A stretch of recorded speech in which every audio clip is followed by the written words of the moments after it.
All right, guys. Hey, listen, welcome to another episode of Brand Builder TV, where we want to teach you how to brand and market in 2020, not 2004. And the biggest difference between 2004 and 2020 is 2004, it's what you knew and it's who you knew. 2020, the game has changed. It's what you know, but who knows you. That's the difference between 2020. I'm excited to have our guest on today, Darren Jacklin. I know we connected through LinkedIn. You're a real estate investor. You have a few other things going on just by your profile in LinkedIn. And I'll let you, so I don't mess this up, I'll let you share that. I'm a big believer. If I get myself out of the way, things seem to go a lot smoother. I learned that a long time ago, Darren. Sure. So Absolutely. Introduce yourself and give us that 30,000-foot view, of who you are, where you've been, and where you see yourself going. Sure. Well, I'll just give you a quick little snapshot of my background. If people want to do a deeper dive, they can always go online and Google me or go to the website. I was a kid who grew up in a middle-income family, small town in Canada, current Saskatchewan, Canada. Was misdiagnosed at grade 1 with a learning disability and a reading disability. Failed grade 1 of public school. And from grade 1 to grade 12 was put into special education classes. So that was my entire public school life from grade 1 to grade 12. Was put on a drug called Ritalin. Was told I couldn't focus in school. So by the time I was 7 years of age, I created my first little business called Rent-A-Kid. And I would go out and cut grass, shovel sidewalks in the wintertime and deliver newspapers 6 days a week. By the time I was 9, 10 years of age, I was hiring my friends in the neighborhood to work with me, evenings and weekends and summer holidays. And was just entrepreneurial from a very young age. It was my identity. And so when I finally graduated from public high school, barely graduated, I went off into the workforce, did various different things, failed at some things, made some things work. And my big learning lesson was I think it was like 21 years of age. I did my first startup company. I was an investor. I made a bunch of money, saved a bunch of money, invested into a company with 2 guys. Didn't even know them. Met them at a birthday party through a mutual friend, and didn't do any due diligence. Anyways, long story short, 4 months later, the bank called to demand loan. And I was the co-signer on all the loans, all the lines of credit, and I couldn't pay it all off. And so I went on welfare and was eating my next meal of a garbage dumpster, living on the streets. And that was a turning point in my life, and where I pivoted because I started to study in the public library of different books, entrepreneurship, business, finances. So anyways, from there, a lot of peaks and valleys, adversities and challenges. I got on to build a very successful corporate training business in 48 countries on 4 continents. Trained over 157 of the Fortune 500 companies globally, and developed over 1 million people from the year 1995 to 2015. And then in 2014, I always wanted to be on paid boards of directors of public and private companies and advisory boards. So in 2014, I joined this small little startup residential real estate company in Washington State. It was basically like no bricks and mortar. It was all virtual online.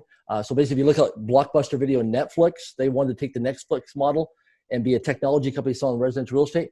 So we took that little company called eXp Realty with a great team of people from 100 plus licensed people in the entire company to now we have over 24,000 people 5.5 years later in all 50 U.S. states, multiple Canadian provinces. We've just launched into Australia and the United Kingdom. And we rang the bell on NASDAQ in New York City here not too long ago, became a publicly traded company on NASDAQ. So going from a little small startup company to NASDAQ was a cool experience. Did over $1 billion market cap on our first day of trading. And so that was a success story. And we're still growing and scaling all the time. And then I'm an investor. I invest in a lot of cash flowing residential properties in the United States. I'm involved in an ultra luxury private island development right now. And we have our own private family foundation where we've committed to giving $100 million away over the next decade through our private family foundation for global philanthropy across the planet. And so I divide my time between traveling and speaking across the planet. I do a lot of passive real estate investing and asset-based lending, or investing, I should say. And then I serve publicly and privately on paid advisory boards and board of directors of companies. And then we have our own private family foundation. Interesting. We have a lot of similarities if you my background. But first, I want everyone to understand, if that's what the professionals, right, with all the degrees on the wall, say is a learning disability, I'll take it all day long, twice on Sunday, right? Absolutely, yeah. Well, So something you say about that interesting. Like I always share with people when I speak at universities and colleges across the planet. A lot of times they'll bring me in to speak to the MBA or PhD students, and I always share with them I have no formal academic education. I'm the dumbest guy in the group. I just hire smart people by leveraging. But what I do is I have two things against anybody with academic background. I have experience and I have history. And I can go into any boardroom, any corporation, and I can identify people, process, and product. I know how to access capital. I know how to do things, and I can outwork people. I have a work ethic that's just unstoppable. And so I'll get up earlier, go to bed later. And so the thing is, it's not about, your academic education. It's about, are you able to go out there and build relationship equity with people and deal with rejection and overcome fears and adversities and challenges? Because life is and success is never a straight line. It's zig and zag, it's peaks and it's valleys. And that's where I'm good. I'm very good and mentally stubborn and tough at adversity and failures and challenges and rejection, where most people quit. I've made over 100,000 cold calls out of the yellow pages and telephone books of phone books. I would still use the phone books today because I enjoy doing that. Yeah, and it's so interesting when I always say that you have the ability to and the power to decide what title you take on, right? Mm-hmm. Just because somebody says that you're broke because you can't learn in a certain cookie cutter mode. And I learned when they kicked me out of high school that I just had the entrepreneurial DNA, right? Mm-hmm. Mm-hmm. Last 20 plus years, built and sold 3 companies, 3 different industries, but left back in the 2nd grade, diagnosed with ADD, said I had a learning disorder, never graduated high school. At 19, I'm sitting in a jail cell looking at 8 to 10 if things don't go my way. So again, that considering us broke, I'll take it all day and again, twice on Sunday. So I love that 30,000 foot view because so many people are going to connect with that. And that brings us right into, I'm a big believer and I love your feedback on this, especially in the industries that you have really come to master, branding and marketing in 2020 versus 2004. Give us a little insight on your thoughts on that and the differences that you've seen in your industries. Sure, you bet. I'll give you an example. I'll use internet for example. So I get pitched multiple times a day off LinkedIn, Facebook, various different social media websites and channels. And we just delete them. My team and I just delete them. Here's the thing is successful people, influencers do not want to be pitched or sold. We want to be educated and informed. And so you want to build relationship equity. And so the thing is I get approached all the time. People are always pitching me, but they never build relationship equity. It's transactional versus relational. And so I don't need anybody. I don't need to connect with anybody on the planet. I've built my network in over 130 countries across the planet. I know, I have access to anybody I need to on planet Earth. You know what I mean? I've built that over the last 30 years of my life. And so I'm at a stage of my life right now where I want to do humanitarian and philanthropy and build more wealth to give it all away. And so what I look for is people of influence, people I can connect with that are positive. And so people as they're growing, so for example, people that are raising money, right? There's lots of people out there right now, watching Shark Tank on television and Dragons Den on television, on the internet, on YouTube. And the thing is they want to go out and raise money for their startup company. The challenge is what you want to do is you want to go out there and identify who's got your money. People, I have friends of mine that have money problems. They've got so much money coming in cash flow. They don't know how to deploy it and allocate it, right? Those are good money problems to have. And so what I always look for as well is in my life is you build relationship equity, right? So with the internet today, people are behind on a keyboard all the time and they're just pitching for their product or service or opportunity. But the key thing is they're not building relationship equity and making it relational versus transactional. And the cool thing today is that it's like a guy like me can open up many doors for people and write a check and change people's lives. And yet people blow off that opportunity all the time because they're pitching, making it transactional versus doing some research, doing some due diligence, and getting to know me. I have a high-level meeting later today. My executive assistant today is doing an executive summary of 2 pages on the person in bullet points. So I'm briefed before I go into that meeting today exactly who this person is and a snapshot in moment in time of their life. And so when you're connected with people on social media, Google the person, go deep with them, hire a virtual assistant if you don't have the time to give you an executive summary of a profile on people, and then spend time studying that person and knowing about that person. What's their behavior? What's their personality style? What's their love languages, right? And then when you connect with that person, build that relationship. And so you make it relational versus transactional. I love that, man. And so many aspects of what you just shared in that short window.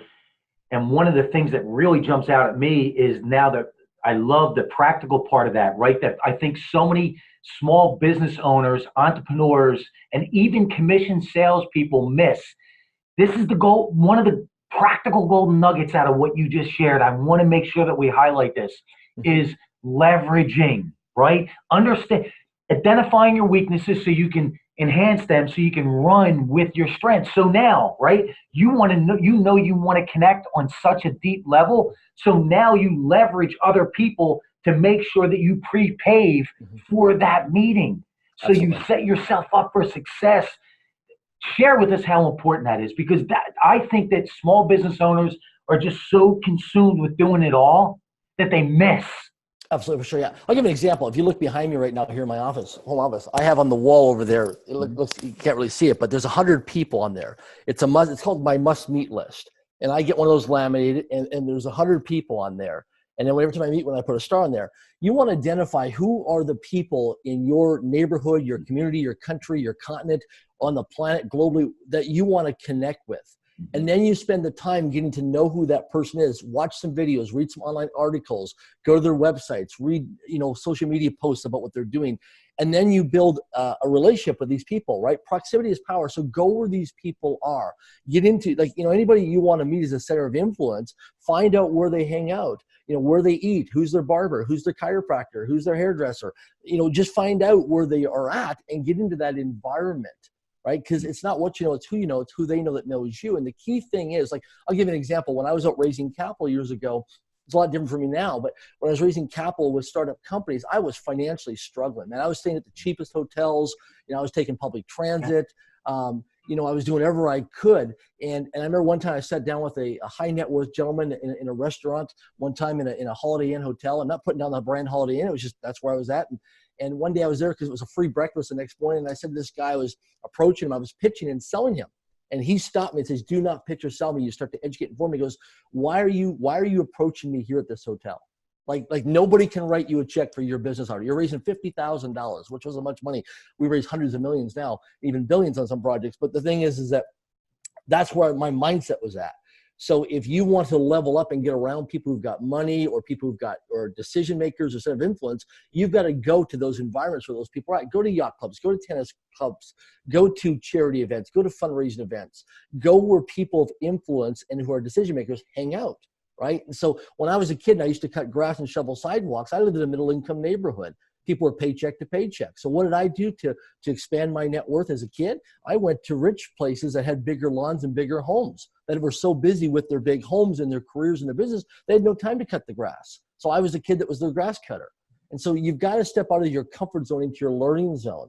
And I remember when I used to door knock many years ago, and I would go knock on all these doors.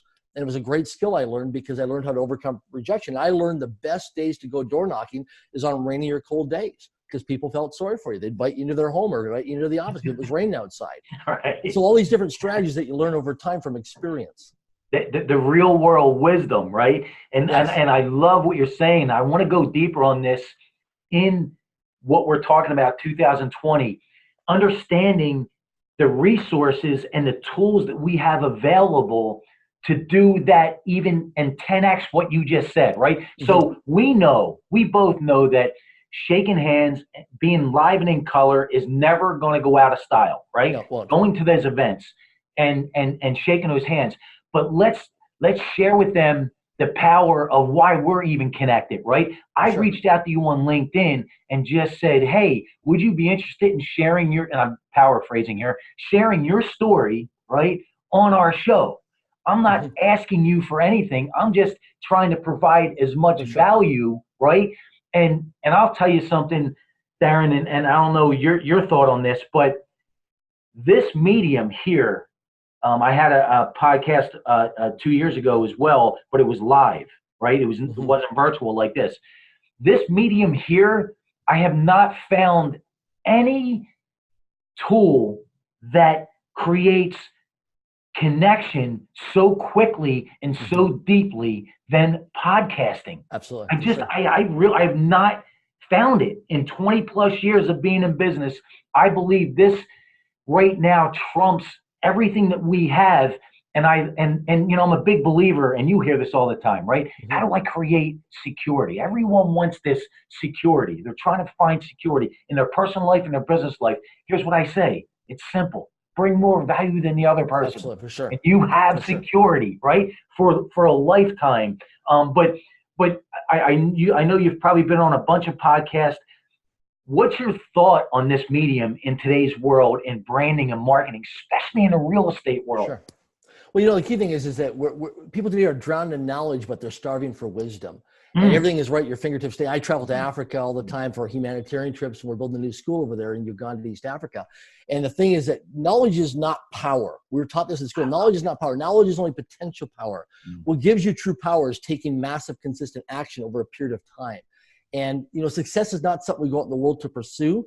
Success is something we attract into our lives by the person that we become. So the key thing is to become an attractive person from the inside out. Work harder on yourself than you do on your job or your career or in your businesses.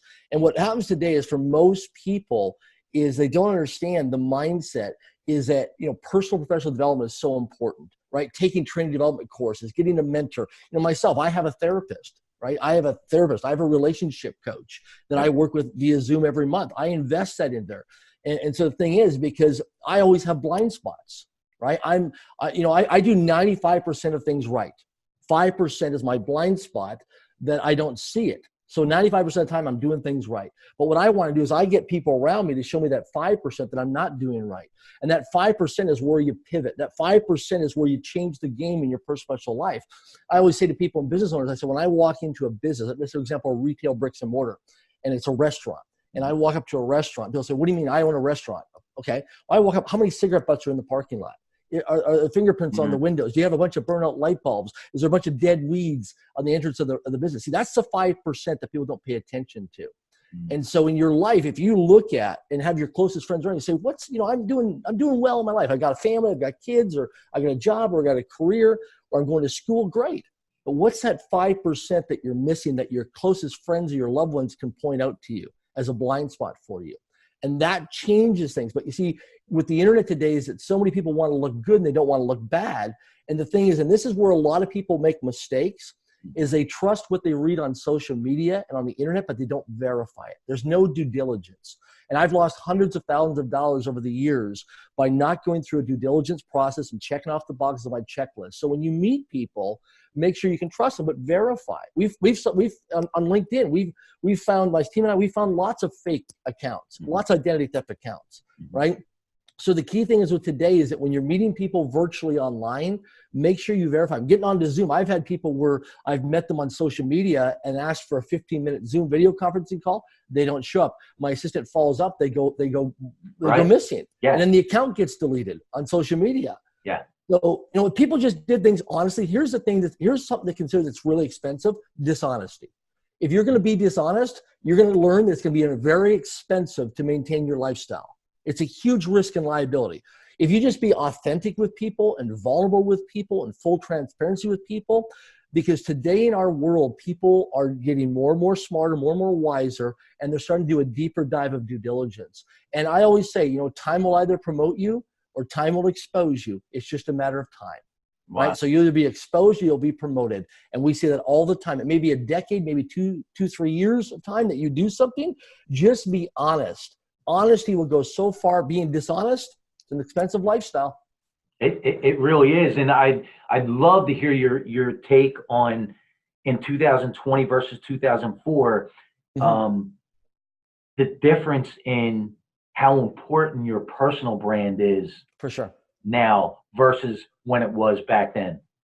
Well, your personal brand today is a, you know, it's intellectual property. It's an IP, right? So back in 2004, because I was in business in 2004, you know, making cold calls, door knocking, going out, you know, driving everywhere. With the efficiency today of the internet and technology, you can do stuff. The challenge is a lot of these people who are doing social media marketing and YouTube marketing, there's a lot of hype out there. And you know, I meet these guys that are 20 years old and they don't even know what a balance sheet is. They don't even know what you know, passive or residual earned income is. They don't even have an accountant or a bookkeeper that's hired.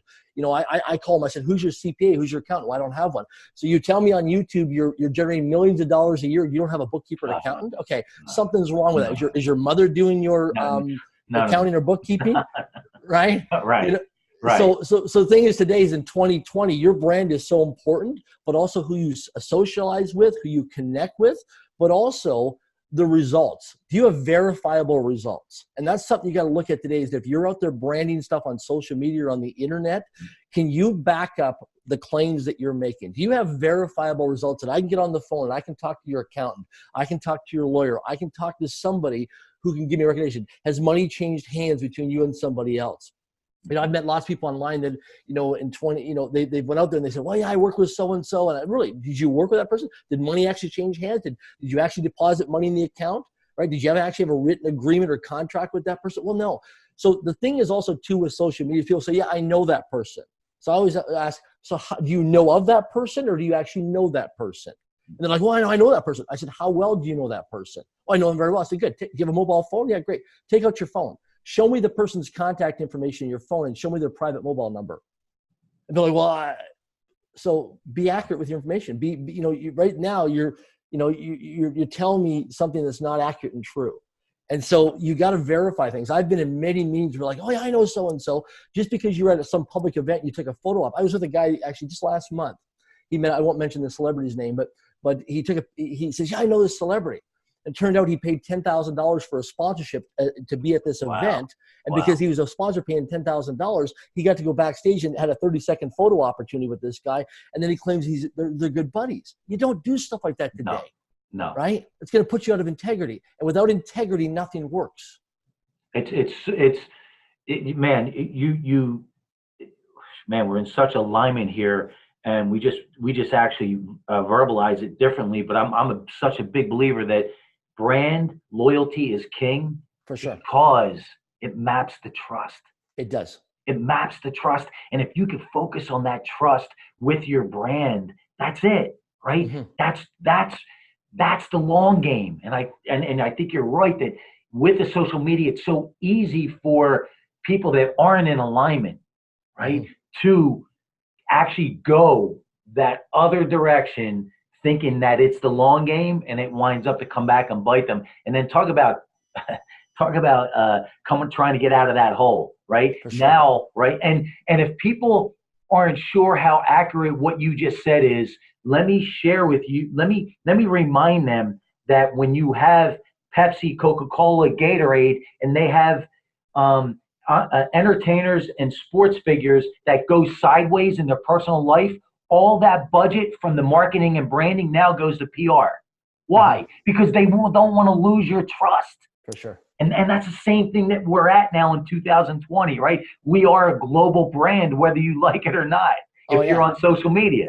Well, one of the things to consider also too is when you're dealing with people that are successful, and whether it's in sports, it's in mm-hmm. business, it's in politics, pick a category. The thing is that themselves or their teams around them always look at, okay, if we associate or we joint venture or we're strategic alliance with this person or we onboard this person, are we opening ourselves up to exposure and risk or potential liability? Mm. And so the thing is, you got to look at and build your own brand today. And even who you connect with on or offline on social media or off, when these people are in your tribe or in your community or in your culture or in your center of influence, are they creating exposure to risk and liability for you potentially? And that's something you got to look at. You got to mitigate that risk. And so I always call it relationship capital, right? So, we have financial capital, we have health capital, we have things like that, but what's the relationship capital when you're around somebody else? And it's so important today, especially in 2020, is that people don't realize that they'll just connect with anybody. And they'll just throw anything out there on social media. They don't care what they say, but they don't realize that that's actually being footprinted with data analytics. Here's something to always remember. And if you have people listening have a chance to write this down. Never assume you aren't being observed. Never assume you aren't being observed. We are being watched and observed, whether we're online or offline, all the time. I always watch and observe people. And I watch because to me, business is a sport. So I'm always watching who's up and coming. What are they doing? And one of the key things I always do, it's a test question. So Dave, if you and I saw each other 6 months from now, whether it's on the telephone or Zoom video conferencing or in person or text messaging back and forth, one of the specific questions I always ask people, hey, Dave, what have you been up to since the last time I talked to you? Or what have you been up to since the last time I saw you? And what I'm listening for is a status update, because I have a very good memory. I've taken notes on you of what you told me 6 months ago. And so what I'm looking for is are you actually actioning things? Are you actually following through? Are you actually moving your feet, or are you actually moving your lips? Because talk is cheap. See, most people move. See, if people could just understand, stop listening to the lips and watch the feet. So many people on the social media, and they go to seminars and they go to workshops and they go to conferences, they're listening to the person move their lips, but they're not watching the feet. So I never watch the lips. Talk is cheap to me. I watch people's feet. I watch, are they actually, does their life demonstrate what they're talking, telling you about? Because here's something to remember. Behavior never lies. Behavior never lies, right? I'm going to a meeting later today, another meeting with some people that are in the financial services industry. And they want to do a contract with me to be involved with their business.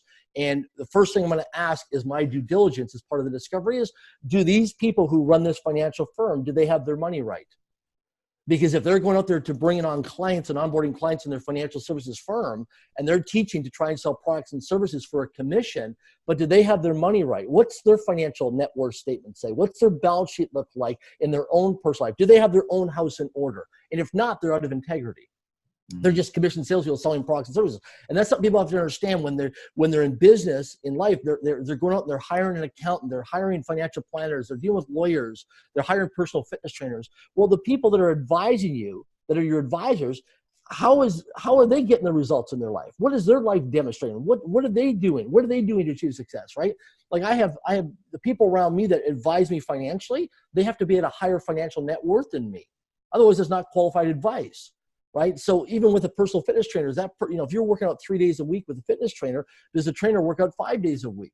Is he or she just another step or two above you in terms of the competitive advantage of the edge? And see, that's the thing is that a lot of times people don't look at it is that my brother-in-law told me this. Well, your brother works at a sawmill and he's living paycheck to paycheck and he's giving you advice on how to run a business, right? And he's living paycheck to paycheck, right? And he's $50,000 in bad debt. And people say, what do you mean bad debt? Well, there's good debt and there's bad debt. See, that's financial education. People don't realize that good debt makes you money. Bad debt, I want to be hundreds of millions of dollars in debt down the road, hundreds of millions, as long as it's giving me good positive cash flow, right? Bad debt costs you money. Good debt makes you money. And again, it goes back to leveraging. Rich people don't work for money. Rich people don't work for money. The poor and the middle class work for money. Rich people work to acquire income-producing assets that give them monthly or quarterly passive cash flow. See, people always think to me, so, well, I want to make more money. Why do you want to make more money? You're just in a vicious cycle. The reason why is because you're making lots of money, but you're not getting money to work for you. Because there's 3 stages to money. Step number 1 is to make money or earn money. We live in a first world country. It's very easy. We're not in a third world country. We're in a first world continent. So number 1, that sees, all C's are equal. Money's not hard to make in a first world country. So make money or earn money. Number 2 is to protect it and keep it and to insulate it. Because what people do is when they get paid, they go spend it. 78% of the North American population live paycheck to paycheck. 300 million Americans live paycheck to paycheck.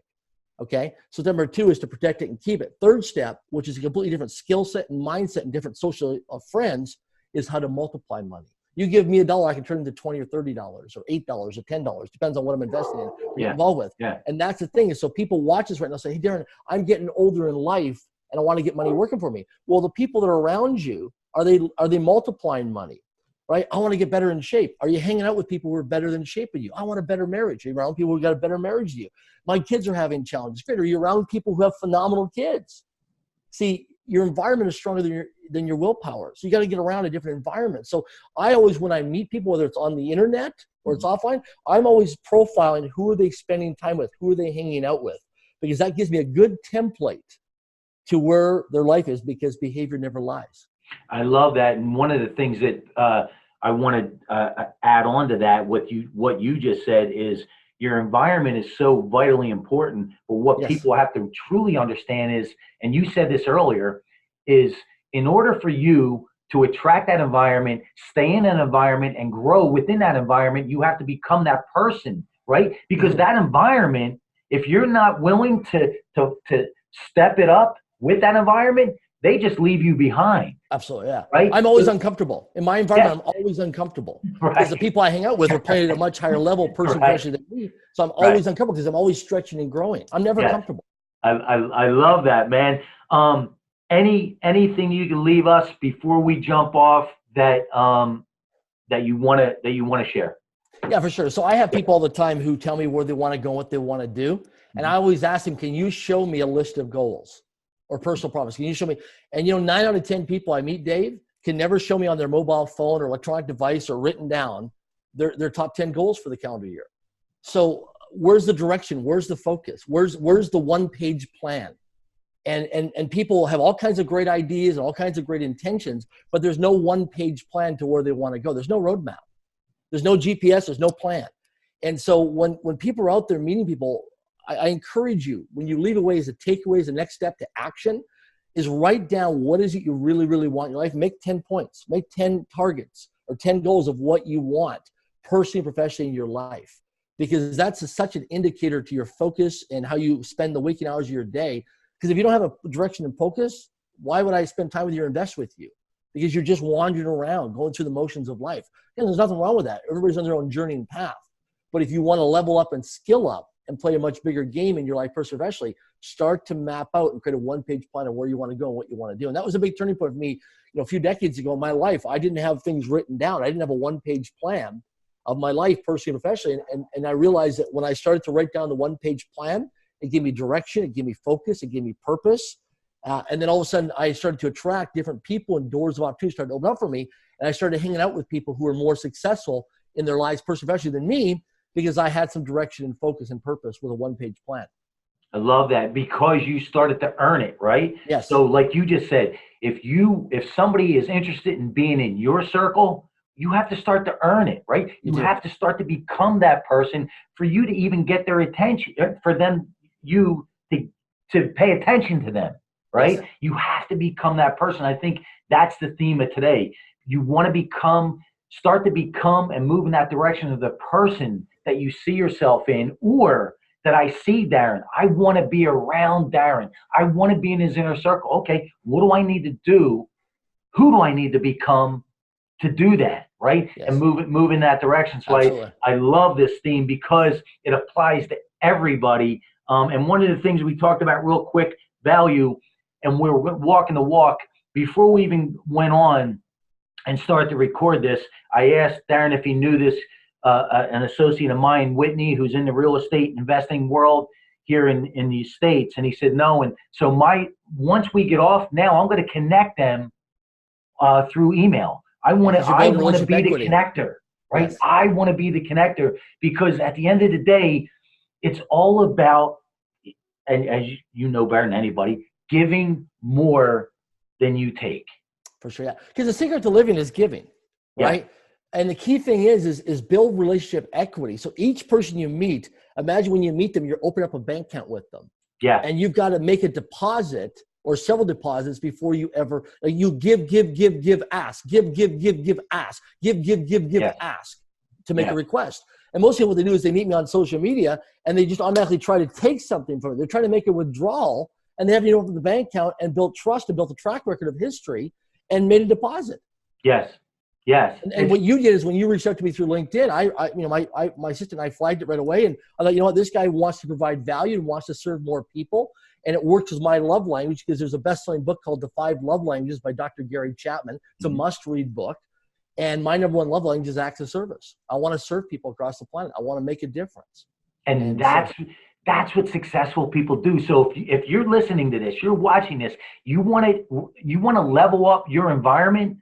The ones that are successful give, right? Yes. They give. And here's one thing I want to leave people with is, I promise you that what Darren is saying is 1000% right. Because if you have received a gift, a birthday, Christmas, whatever that is, and you open that gift and that was the most amazing gift you've ever gotten, and you think about that feeling that you had, but I promise you what trumps that. Have you ever given a gift and saw somebody's reaction because that was one of their greatest gifts and you were part of giving that? I promise you that feeling trumps the other feeling of you opening that gift 10x.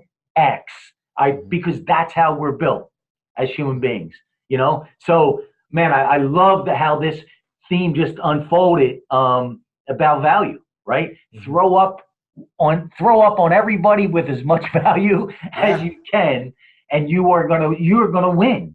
Because it's law. Focus on the 5%. Not 95% of the time you're doing things right. Focus on the 5%. So when you want to meet people, right, I'll reach out to certain people of influence, and I'll go to an event and there'll be somebody who's built all kinds of big brands and companies, and I'll walk up and say, can I share something with you? I just want to acknowledge you first off. What you're doing is great. You're doing 95% right. Everything, all your businesses, your charities, your movies, whatever you're doing. Really, really appreciate that. Can I just share with you something that may be of value to you? I just want to show you the 5%, maybe a potential blind spot that you're not seeing. It's not negative. It's just open feedback just to help you grow and level up. And I share something with them. So if you know something about somebody's brand or businesses or how they can skill up and level up and improve in their lives and just share that with them, you're making a deposit and building that relationship equity. Because here's the thing, when you meet people, you're either memorable or forgettable. Most people, you're forgettable to. And it just came to me when you were sharing that, right? One of the things as a side note that does, if you start to get in the habit of that, and I will start to implement that, is that's going to actually show you where that other person actually is. And I'll give you a real quick example. Mm-hmm. My other podcast that I had, Monster Motivator TV, is a mobile podcast. We come to you or you come to my studio here in Southern California. Long story short, one of my last shows I did in 2017 was Tom Bilyeu from Quest Bars. Yes. Yeah, took the company from zero to a valuation of 1.7 or $1.2 billion in 2017. So at the end of the show, I said, Tom, give us another golden nugget. You're the $1 billion man. He just laughed and he says, when I want to learn something new, I find those people and I sit at their feet. That's a man that built a legitimate $1 billion brand. So the feeling that came over me when he said that was beyond humble, right? And I think I love what you're sharing with people is, even though they could be the most successful people in your mind, if you can share with them that 5%, right, that you talked about, it's going to actually give you instant feedback on who they truly are and where they really are. And that gives you a real life gauge on, do you want to go further? Or maybe do you want to step back and move in another direction? Yeah. I love that, man. I love that 5%. I'm going to definitely start to utilize that. It'll change your life personally and professionally. When people start to apply it and use it, you'll start to notice things will change in your life. Man, even your own life, your own business, right? Look at your own life. Take inventory. Where I'm at. Where's the 5%? What's my potential blind spot here? What am I not seeing? Yes, I love that. And I got to tell you on a side note, man, I really, really dig your energy. Awesome. It's genuine. It's real. And I love it, man. I love it. So I want to, first of all, thank you for taking the time. I know you're a busy guy. You got a lot going on. And I'm really glad that you took the time and shared this real world wisdom, because theory just gets in the way. Let's get the real stuff, right? You've been there, you've done it, and you're still doing it. That's who I want to bring on this show to create real world value. So thank you so much. And if there's anything I can do, please don't ever hesitate to reach out. And I'm looking forward to staying connected with you, and I will connect you with Whitney. So guys, thank you so much for checking out the episode. If you got value from this, please share it and pay attention to our social media, because we're going to start chopping these clips up and spitting them out and just throwing up on everybody with value, because that's where it's at. That's the golden egg. So thank you so much. And guys, thanks for watching another episode of Brand Builder TV. It's 2020, not 2004. Know where you are. Thanks. Thanks, Dave.